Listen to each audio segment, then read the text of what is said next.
1983, off the northwestern coast of Africa, a crew of treasure hunters recovers a mysterious chest from the depths of the ocean. As the sun's about to set, they bring the chest aboard. At first glance, it appears to be sealed from the inside. The chest bears a metal plate inscribed with the word Dio. The crew was thrilled, convinced that the chest contained a treasure of immense value. News reported days later that an abandoned ship was found, with the chest wide open. The newspapers speculated that the crew had discovered a hidden treasure in a secret compartment and disappeared. 1987, Tokyo Police Station.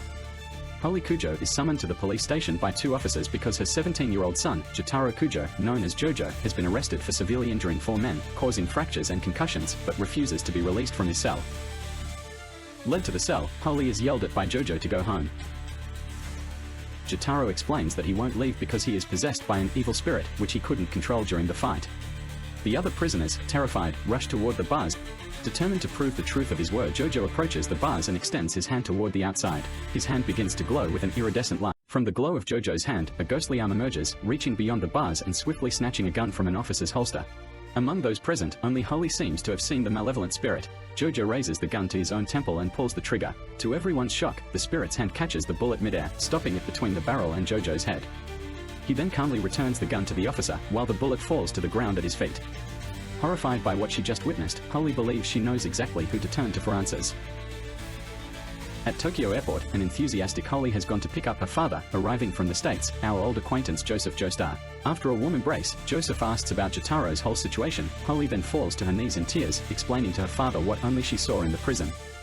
He reassures her, but he seems confident, as if he already knows what the evil spirit truly is, then turns to somebody and snaps his fingers as the two leave the airport, followed by a mysterious individual. Joseph is led to JoJo's cell and approaches the door, despite the agent's objections. Jotaro recognizes his voice and moves closer to the door as well. The two come face to face, separated by the cell bars. Joseph urges Jotaro to leave and go home with him, but Jotaro refuses, explaining that even though his grandfather believes he can help him, no one is capable of doing so. While they talk, JoJo shows the pinky finger of Joseph's mechanical hand, which he had just ripped off without him even noticing.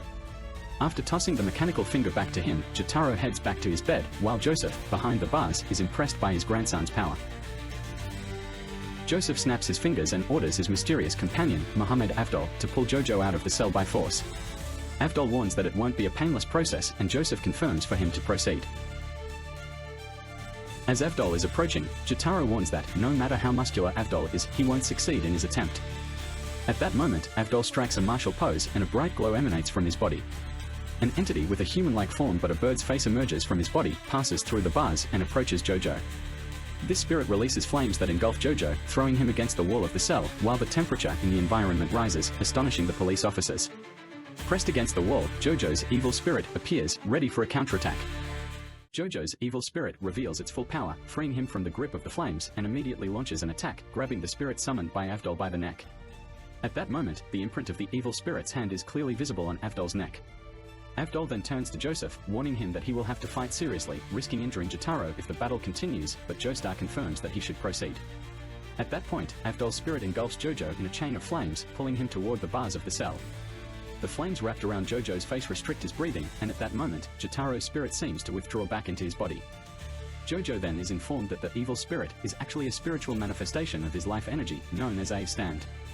Unwilling to surrender, he kicks the small table in his cell, sending it crashing into the toilet and shattering it. A burst of water drenches him, freeing him from the chain of flames. At that moment, JoJo's stand bends and snaps the cell bars, catching two of them in midair before launching himself at Avdol and his stand. However, to his surprise, his opponent turns his back, recalling his stand, and JoJo halts his attack. Avdol has accomplished his task. JoJo's out of the cell. Leaving the prison, our group gathers at a cafe, where JoJo asks his grandfather how he knew about his stand.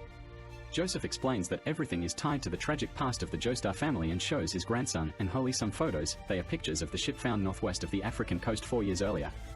Joseph has analyzed the coffin and is certain that it was on the ship where his grandfather, Jonathan, died, and that in its hidden compartment, the very enemy he and Avdol are searching for had taken refuge. It is none other than Dio Brando, who survived for a century inside the chest at the bottom of the ocean. Jotaro struggles to believe Joseph's words, but Avdol reminds him that even their stands are something supernatural. At that moment, Joseph decides to demonstrate the power of his own stand. The old man places an instant camera on the table, and his hand begins to glow. Suddenly, purple thorns emerge, wrapping around the device before striking it with force, causing it to take a picture. Joseph shows Holly and Jotaro the star-shaped birthmark that every joestar is born with. As the photo reveals itself, a shadowy figure emerges. It's Dio. Joseph explains that Dio stole his grandfather's body before the ship exploded. Dio senses he is being watched, but remains confident. His first pawn has already moved.